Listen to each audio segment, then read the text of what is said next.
जिसको आवाम चुने वो होना चाहिए मेरे ख्याल में।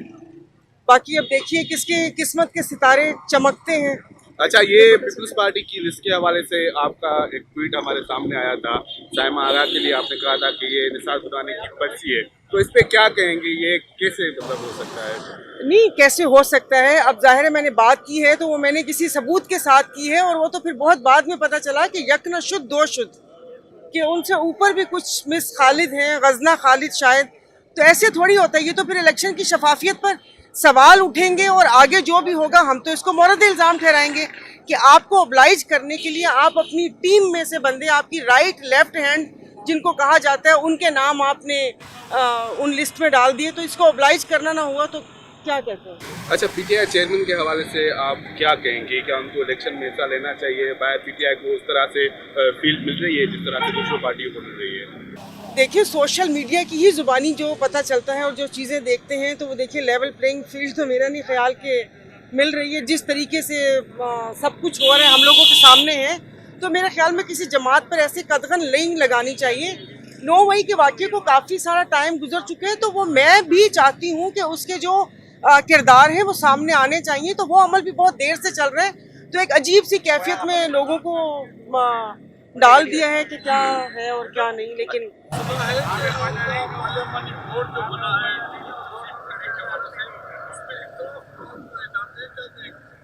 इख्तलाफ मेरे कानों तक तो ऐसी कोई खबर नहीं पहुंची।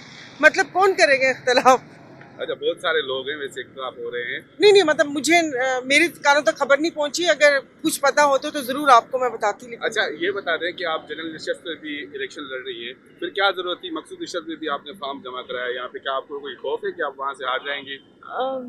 देखिए, जो जनरल सीट पे इलेक्शन लड़ी हूँ तो पीर साहब की ख्वाहिश थी, लेकिन आपके उसमें बात में है। लेकिन जिसको आवाम चुने वो होना चाहिए मेरे ख्याल में। बाकी अब देखिए किसके किस्मत के सितारे चमकते हैं। अच्छा, ये पीपल्स पार्टी की लिस्ट के हवाले से आपका एक ट्वीट हमारे सामने आया था।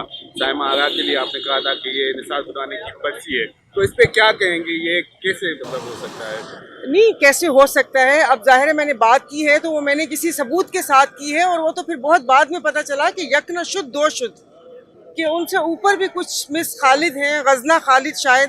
तो ऐसे थोड़ी होता है, ये तो फिर इलेक्शन की शफाफियत पर सवाल उठेंगे, और आगे जो भी होगा हम तो इसको मोरद इल्ज़ाम ठहराएंगे कि आपको ऑब्लाइज करने के लिए आप अपनी टीम में से बंदे, आपकी राइट लेफ्ट हैंड जिनको कहा जाता है, उनके नाम आपने उन लिस्ट में डाल दिए, तो इसको ऑब्लाइज करना ना हुआ तो क्या कहते हैं। अच्छा, पीटीआई चेयरमैन के हवाले से आप क्या कहेंगे? क्या उनको इलेक्शन में हिस्सा लेना चाहिए? बाहर पीटीआई को उस तरह से फील्ड मिल रही है जिस तरह से दूसरों पार्टियों को मिल रही है? देखिए, सोशल मीडिया की ही जुबानी जो पता चलता है और जो चीज़ें देखते हैं, तो वो देखिए लेवल प्लेइंग फील्ड तो मेरा नहीं ख्याल के मिल रही है। जिस तरीके से सब कुछ हो रहा है हम लोगों के सामने है, तो मेरे ख्याल में किसी जमात पर ऐसे कदगन नहीं लगानी चाहिए।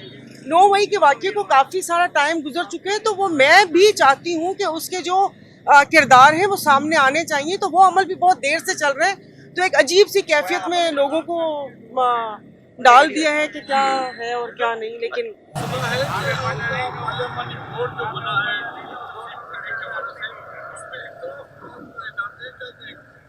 इख्तलाफ मेरे कानों तक तो ऐसी कोई खबर नहीं पहुंची। मतलब कौन करेगा इख्तलाफ?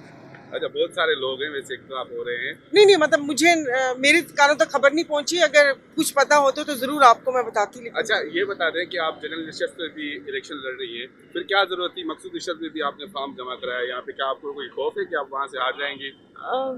देखिए, जो जनरल सीट पे इलेक्शन लड़ी हूँ तो पीर साहब की ख्वाहिश थी, लेकिन आपके उसमें बात में है। लेकिन मे बी मेरी पार्टी मुझे अपने साथ उस फ्लोर पर देखना चाहती है, और आपको पता तो है कि जो हो रहा है सिंध में, जो एक चीज़ की निशानदेही की है, और जो यहाँ पर सिंध को किसी जमात ने अपनी जागीर समझा हुआ है कि बस ये होगा, और जो कुछ है सब आपके सामने, मेरे से ज़्यादा आप लोगों को पता है।